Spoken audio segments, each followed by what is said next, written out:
সময় ৭২-এ আপনাদের সবাইকে স্বাগতম। এইমাত্র গ্রেপ্তার হলেন রুমিন ফারহানা। এবার কঠিনভাবে ফেঁসে গেছেন তারেক রহমান। কিছু টাকার বিনিময়ে নিজেকে বিক্রি করে দিবেন না বললেন ভিপি নূর। ইসলামী আন্দোলনের জন্য এখনো আলোচনার দরজা উন্মুক্ত বললেন জামাত। খালেদা জিয়া ছিলেন মানুষের অধিকার প্রতিষ্ঠার রোল মডেল বললেন ডক্টর মোশাররফ। ঋণ খেলাপিদের দৈত্য নাগরিকদের নির্বাচন করতে দিলে রাজপথে নামার হুঁশিয়ারি আসিফ মাহমুদের। ইসির অডিটোরিয়ামে মিন্টু এবং হাসনাতের বাকবিতণ্ডা। বিএনপি ক্ষমতায় গেলে ১ কোটি যুবকের কর্মস্থান সৃষ্টি করা হবে বললেন টুকু। শরিয়া আইন নিয়ে জামাত আমিরের বক্তব্য, যা বললেন মামুনুল হক। সর্বশেষ জানবেন রুমিন ফারহানা গ্রেপ্তারের পর তারেক রহমান এবং জোবাইদা রহমানের কিছু চাঞ্চল্যকর তথ্য বেরিয়ে এসেছে। এতক্ষণ শুনলেন সংবাদ শিরোনাম, এখন শুনবেন বিস্তারিত। গতকাল একটি অনাকাঙ্ক্ষিত ঘটনার জেরে উত্তপ্ত হয়ে উঠেছে রাজনৈতিক অঙ্গন। অভিযোগ উঠেছে দায়িত্ব পালনকারী একজন বিচারিক ম্যাজিস্ট্রেটের সাথে তর্কে জড়ান এবং অবজ্ঞাসূচক ও বৃদ্ধাঙ্গুলি প্রদর্শন করেন সাবেক সংসদ সদস্য ও বিএনপির নেত্রী ব্যারিস্টার রুমিন ফারহানা। এই ঘটনাকে কেন্দ্র করে আইনি ব্যবস্থার গুঞ্জন জোরালো হচ্ছে।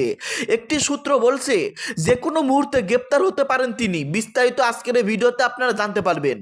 গতকাল একটি কর্মসূচি চলাকালে আইন ও শৃঙ্খলা পরিস্থিতি নিয়ন্ত্রণে দায়িত্বরত ম্যাজিস্ট্রেটের সাথে তর্কে জড়ান রুমিন ফারহানা। প্রত্যক্ষদর্শীদের দাবি, বানাদুবাদের এক পর্যায়ে তিনি ওই ম্যাজিস্ট্রেটকে লক্ষ্য করে বৃদ্ধাঙ্গুলি প্রদর্শন করেন। এই দৃশ্যটি সামাজিক যোগাযোগ মাধ্যমে ছড়িয়ে পড়ার পর থেকেই শুরু হয় নানান সমালোচনা। আইনি বিশেষজ্ঞদের মতে সরকারি কাজে বাধা প্রদান এবং একজন বিচারিক কর্মকর্তার সাথে অশোভন আচরণ সরাসরি কন্টেম্প্ট অফ কোর্ট বা আদালত অবমাননার শামিল। পাশাপাশি দণ্ডবিধির ১৮৬ ও ১৮৯ ধারা অনুযায়ী এটি একটি শাস্তিযোগ্য অপরাধ। ম্যাজিস্ট্রেটদের পক্ষ থেকে এই বিষয়ে লিখিত অভিযোগ বা সাধারণ ডায়েরি জিডি করা হলে পুলিশ তাকে তাৎক্ষণিক গ্রেপ্তার করতে পারে। নির্ভরযোগ্য সূত্রের খবর অনুযায়ী সরকারের উচ্চ মহল এবং বিচার বিভাগ বিষয়টি অত্যন্ত গুরুত্বের সাথে নিয়েছে। প্রশাসনের একটি অংশ বলছে, আইনের ঊর্ধ্বে কেউ নয়। একজন আইনজীবী হয়েও বিচারিক কর্মকর্তার প্রতি এমন আচরণ অভিপ্রেত। ইতিমধ্যে তার অবস্থান শনাক্ত করতে গোয়েন্দা নজরদারি বাড়ানো হয়েছে বলে গুঞ্জন রয়েছে। অন্যদিকে রুমিন ফারহানা ঘনিষ্ঠদের দাবি, ঘটনাটিকে বিভিন্নভাবে উপস্থাপন করা হচ্ছে। রাজনৈতিক উদ্দেশ্যে তাকে হেনস্থা করতেই এই গ্রেপ্তারের জল্পনা ছড়ানো হচ্ছে বলে তারা মনে করছেন। দেশের বর্তমান রাজনৈতিক পরিস্থিতিতে একজন প্রভাবশালী নেত্রীর এমন আচরণ এবং তার সম্ভাব্য গ্রেপ্তার নিয়ে জনমনে এখন তীব্র কৌতূহল। আসলে কি রুমিন ফারহানা গ্রেপ্তার হবেন, নাকি বিষয়টি আইনি আলোচনার মাধ্যমে সীমাবদ্ধ থাকবে, তা সময় বলে দেবে। প্রধান উপদেষ্টাকে ফুলের শুভেচ্ছা জানালেন তারেক রহমান।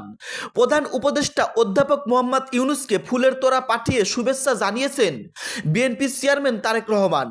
তারেক রহমানের সহধর্মিণী ডক্টর জুবাইদা রহমান ও মেয়ে ব্যারিস্টার জাইমা রহমানও প্রধান উপদেষ্টাকে শুভেচ্ছা জানিয়েছেন। বিএনপির মিডিয়া সেলের সদস্য সাইরুল কবির খান বিষয়টি নিশ্চিত করেন। তিনি জানান, বিএনপির চেয়ারম্যানের একান্ত সচিব ও সরকারের সাবেক সচিব ও এবিএম আব্দুস সাত্তার প্রধান উপদেষ্টার কাছে ফুলের তোড়াটি পৌঁছে দেন। শুভেচ্ছা বার্তায় প্রধান উপদেষ্টা সুস্বাস্থ্য ও সাফল্য কামনা করা হয়। এর আগে গত বৃহস্পতিবার অন্তর্বর্তী সরকারের প্রধান উপদেষ্টা অধ্যাপক ডক্টর মোহাম্মদ ইউনূসের সঙ্গে সপরিবারে সৌজন্যে সাক্ষাৎ করেন বিএনপির চেয়ারম্যান তারেক রহমান। দেশে ফেরার পর এটিই ছিল প্রধান উপদেষ্টার সঙ্গে সপরিবারে তারেক রহমানের প্রথম সাক্ষাৎ। ঋণ খেলাপি দৈত্য নাগরিকদের নির্বাচন করতে দিলে রাজপথে নামার হুঁশিয়ারি।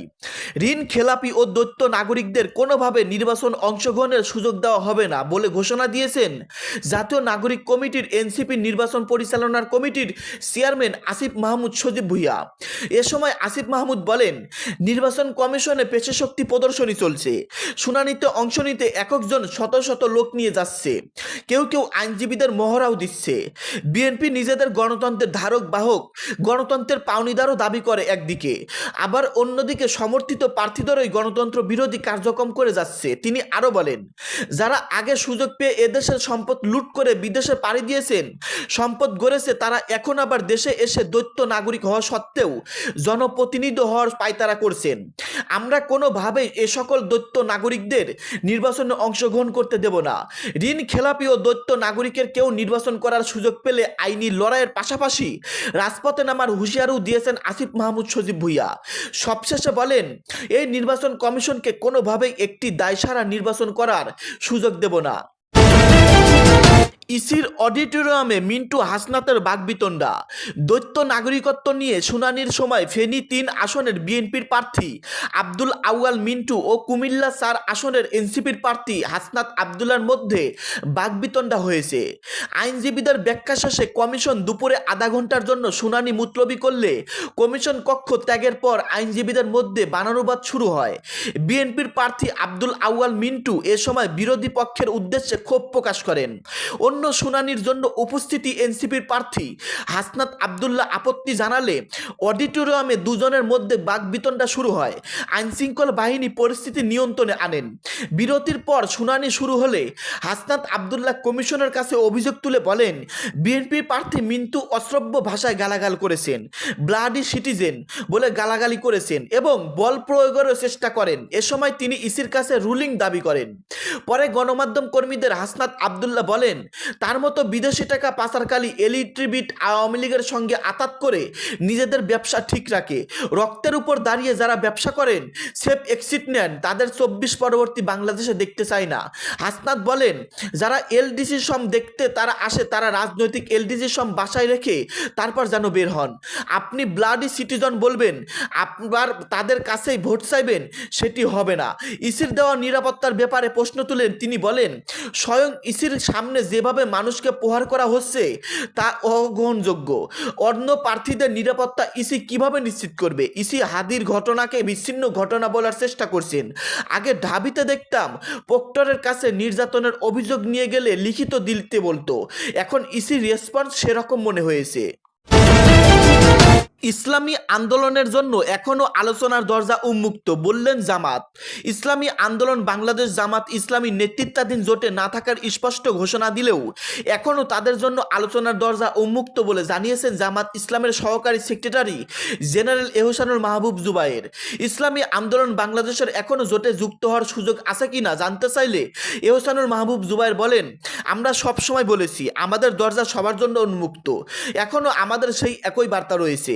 সংবাদ সম্মেলনে জুবায়ের বলেন, আজ সকাল ৯টা থেকে বাংলাদেশ জামাত ইসলামের কেন্দ্রীয় নির্বাহী পরিষদের অত্যন্ত গুরুত্বপূর্ণ একটি অধিবেশন চলছে। আজকের বৈঠকের মূল আলোচ্য বিষয়গুলোর মধ্যে নির্বাচনী প্রচারণার সূচি। ২২ তারিখ থেকে আমাদের নির্বাচনী প্রচার কাজে আরম্ভ হবে। আজকের বৈঠকে বিস্তারিত পরিকল্পনা, অর্থাৎ কোন জেলায় কোন আসনে কোন আমরা যাব এবং কে কে সঙ্গে থাকবেন তার একটি খসড়া প্রস্তাব আজ চূড়ান্ত করা হবে বলেও জানান জামাত এই সহকারী সেক্রেটারি।